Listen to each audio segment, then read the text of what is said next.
Today it's time for new technology and I'm super excited because I never tried bone-conductive headphones before.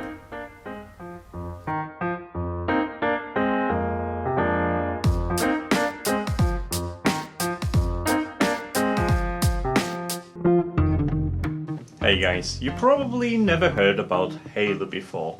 I have because I've been using these for a couple of years. These are Haylou GT1 and they've been my favorite headphones for a very long time, especially considered they only weigh like 20 pounds. And yes, they were eventually superseded by Gravastar headsets reviewed in here, but they costed so much more that, well, something had to give.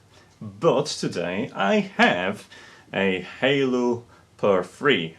I hope that's how they're gonna pronounce it. But these are bone-conductive headphones and I'm super excited because I never actually had one before and, well, some people swear by it, so I guess we're gonna find out whether they are actually good. But as usual, let's start with unboxing. Inside the box you'll find obviously the headphones itself, there's a charging cable and a pair of earplugs? Okay, I'm confused. After reading the manual, I quickly discovered that, well, in case you actually want to have some noise isolation, that's pretty much the only way to get a noise insulation by, well, sticking the earplugs in. I mean, thanks Haylou, I appreciate it. Moving on. The headphones are actually pretty well made. They cover in this really nice to the touch silicone, which I like, and they fit around your head pretty well. After a while you kind of forget that they are there because they don't actually obscure your ears and all you can really feel is just a slight coldness on the contact points. The neckband is perfectly fitted to my head actually, and it doesn't stick out at the back, which was a problem with a previously reviewed All-Leap Pilot. A multifunction button on the side is perfectly positioned for most of the controls, however the rest of them is just behind the ear. And this is something you'll have to get used to, but it's not that difficult. After a couple of hours you'll know where your volume controls and skip track music controls are. Charging happens by a magnetic snap-on cable. It's a good idea in theory, however in practice you are limited to a cable that you have, so if you ever want to top up your headphones you have to take your cable with you, which makes it a little bit more annoying. I would settle really for maybe a magnetic attachment to USB Type-C socket. That would be perfect. Overall the product quality is solid and I'm actually looking forward to the sound performance.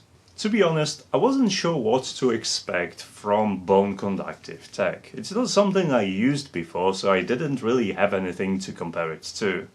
And once I put it on and played some music, well, the first impressions were slightly disappointing, mostly because of lack of low tones. I mean, these headsets have absolutely no bass. And this is not a problem with the headset, it's the nature of the technology, of bone-conductive technology.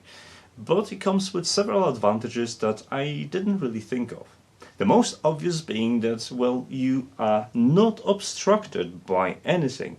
And I mean by anything at all. You can hear clearly what's around you while enjoying a bit of podcast or music. Granted, that music is not going to sound as good as on dedicated music headphones or earbuds, but you will retain the actual awareness. If you're trying it for the first time, it's a unique experience, especially when there are important sounds around you and your body doesn't exactly know where the other sound is coming from. But after a couple of minutes you get used to it and you start to enjoy this. As this is my first time with bone-conductive technology, I wasn't really trusting my opinion. I have a colleague at work that swears by bone-conductive technology at work and he happened to use the aftershocks instead. So I lent this headset to him and asked him for a fair opinion. And while personally I was slightly disappointed with the lack of bass, he was actually impressed with the headset itself, claiming that it was much richer than on aftershocks and he enjoyed the experience. My guess that he is more used to the technology and he can actually tell the difference. It's my first experience, so I'll have to go with what he said. But let's not fool ourselves, you probably wouldn't buy these to enjoy the music.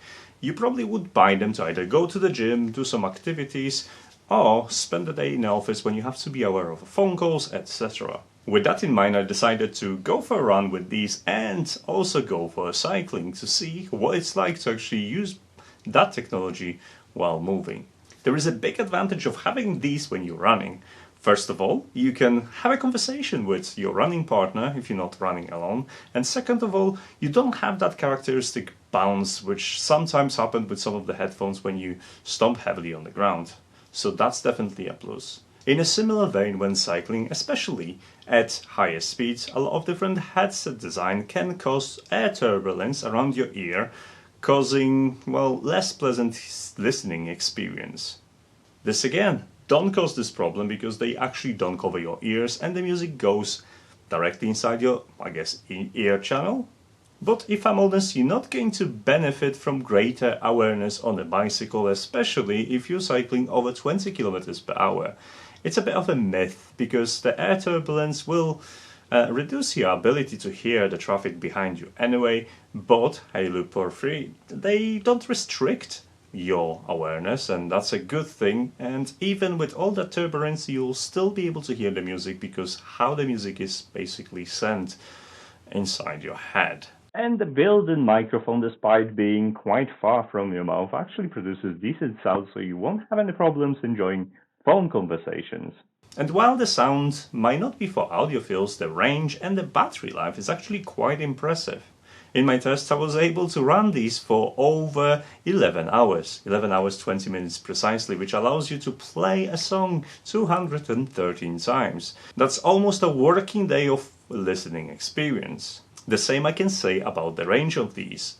I could freely walk around the office for up to 40-45 meters in open plan and still have a perfect reception.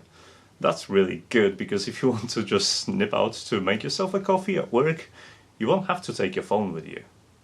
So at the moment I'm quite split. These are priced around £99 in UK, and to be honest, the build quality is just great. They definitely feel like an expensive gadget, but considering how I utilize the headset, I don't think these are for me. I can't deny the craftsmanship or how good they feel on your hand. However, I love listening to the music, especially when I'm on the go, and I don't think these headphones are designed for this. But if you're a person that enjoys a workout in a gym or goes for a run with your buddies and still want to have a bit of a beat inside their heads, then that can be a really good choice.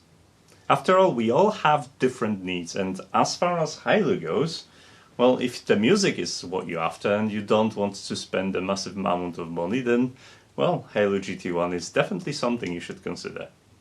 Big thanks to Haylou for sending me these for the review, and let me know in the comments what do you think about bone-conductive technology for audio.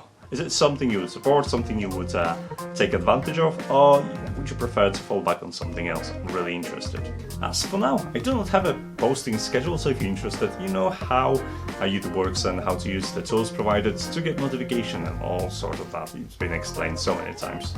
I'm just going to say a couple of media links and social media accounts in the description of the video. Follow me there and start the conversation. Thanks so much for watching, and see you next time. Take care. Bye.